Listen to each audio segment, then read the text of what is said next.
What's your date of birth, Reg? April 10, 1934. Being Ambrosini and being Italian in Jamestown, did you get a sense, or did your dad get a sense of sort of that urban legend of the Swedish and the Italian? I never did. My three sisters were older than me, and they had a little feeling there.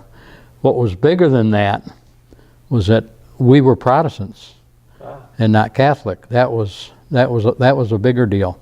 One night, my dad and his good friend Mr.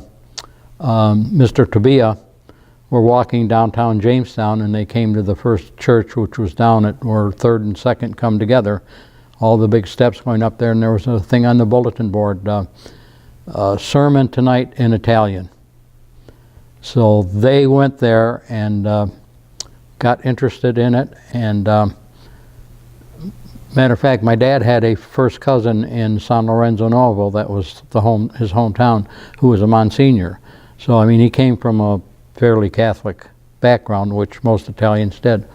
So anyway, him and Mr. Tabia both became Protestants. My father was instrumental in the formation of the Italian Methodist Church, along with my maternal grandparents, my wife's maternal grandparents, and some other friends. And it was quite an undertaking, and they did run into a lot of resistance, but they did overcome, and had a good congregation for quite a while. The Italian church eventually merged with Epworth, the Swedish church, and then we later merged with First Church and became Christ First United Methodist Church. So I've been a Methodist all my life, and a lot of people find it, you're Italian and you're not Catholic, they think it's astonishing.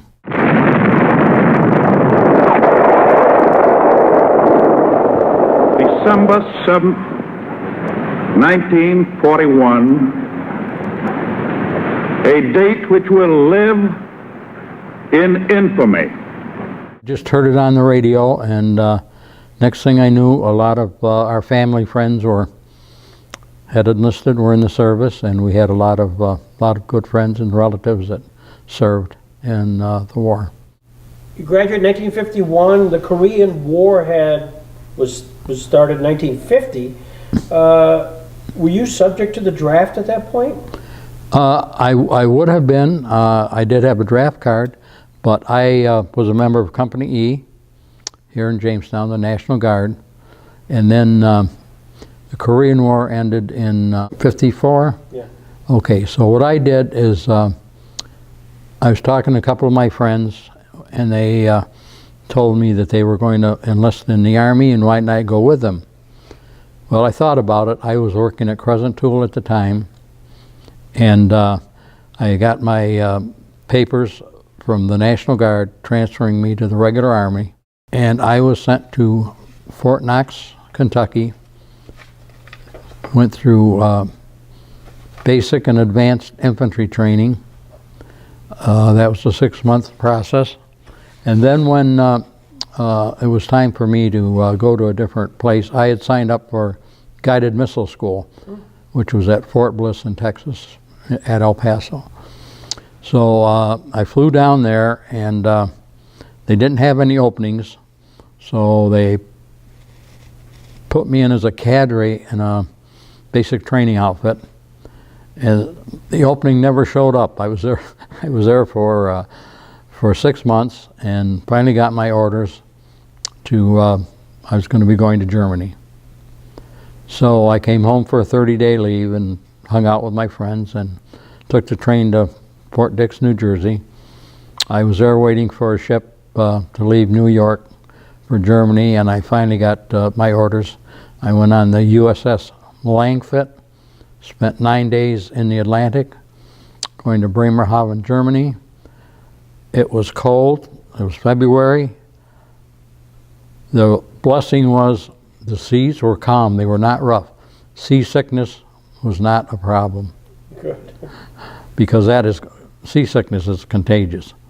So anyway, every morning they would clear out the sleeping quarters and put us up on deck. to air everything out because it got kind of musty there. And when we would see another ship, I mean, that was an occasion because you're out and all you see is water left, right, forward, backward, and especially down below. So we, like I say, we were fortunate.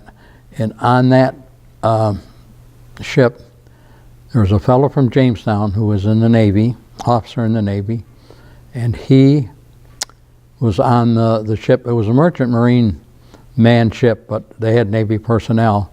And I'm on deck one morning and I look into the porthole and I see Dick Hammond from Jamestown, and they'd lived out on North Main Street. He was one or two classes ahead of me in school. So I talked to him and he said, hey, if you need anything from the ship store, let me know. I'll get it for you. You won't have to wait in line.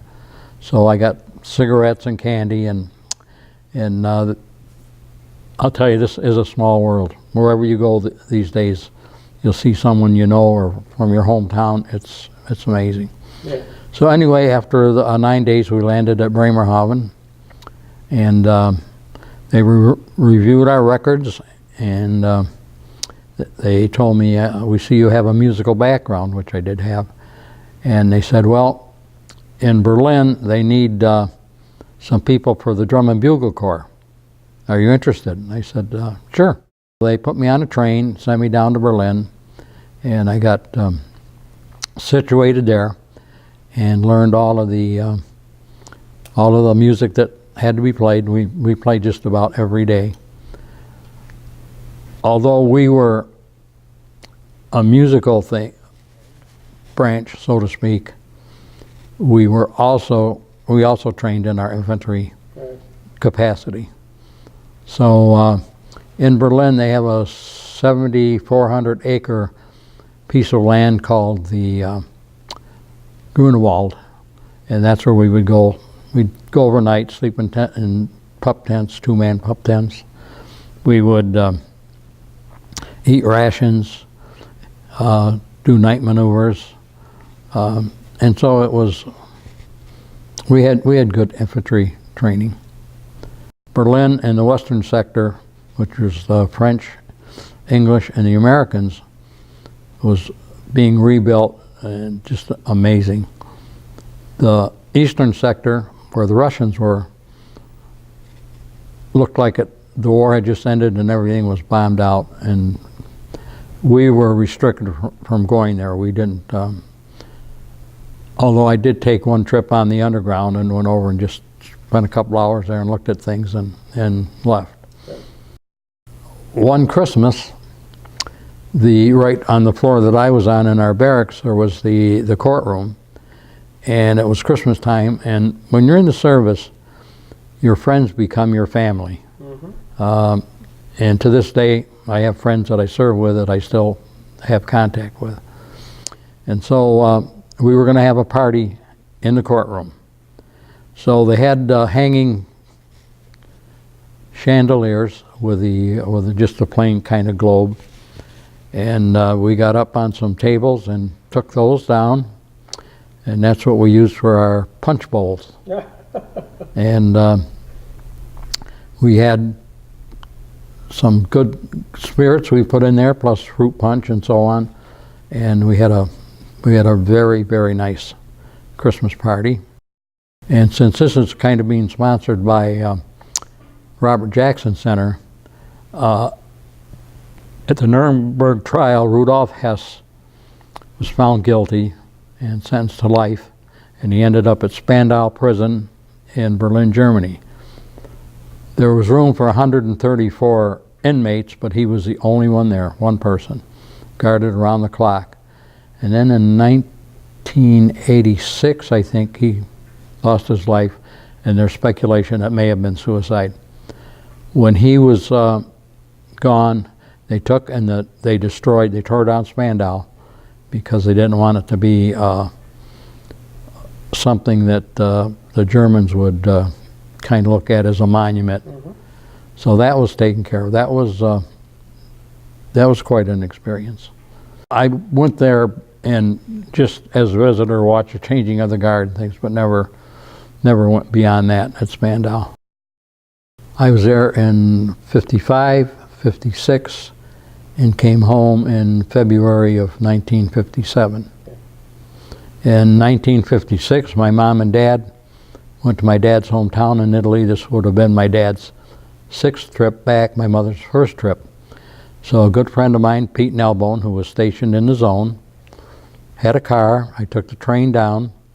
We drove down to my dad's hometown, which is just north of Rome, called San Lorenzo Novo, which is New St. Lawrence. And I met all of my dad's relatives. It was an amazing trip. We did a lot of traveling. We went to Rome. We went to Naples and to the Isle of Capri, and just did a lot of sightseeing. And once again, met all of our family, and had a wonderful time. So that was a great time. And being in the service gave me the opportunity to do that. I also went to Denmark for 2 weeks on leave, and I went to the Alps down in Bavaria on a skiing trip. So it gave me a lot of opportunity to kind of see some of the world.